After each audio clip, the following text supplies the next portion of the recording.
এত সুন্দর টেস্টি দই ফুচকা যদি সহজেই বাড়িতেই বানানো যায়, তাহলে দোকান থেকে বেশি টাকা দিয়ে কম ফুচকা কিনে কেন খাবে? ঘরেই বানিয়ে ফেলবে আমার রেসিপিটা ফলো করে।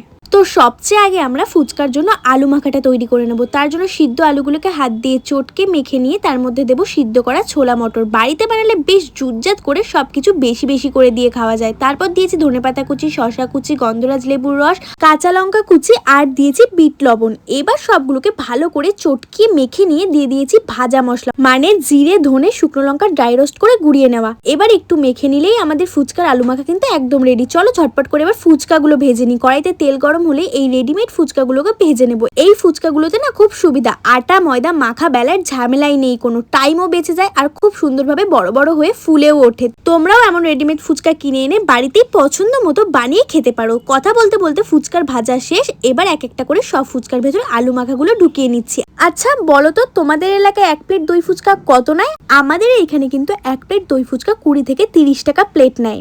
যাই হোক, আলু ভরা হয়ে গেলে এক এক করে তেঁতুলের চাটনি, শসা কুচি আর যেটা মেন সেটা হলো টক দই। দইটাকে ভালো করে ফেটিয়ে নিয়ে সবগুলো ফুচকার ভেতর একটা একটা করে দিয়ে দিচ্ছি।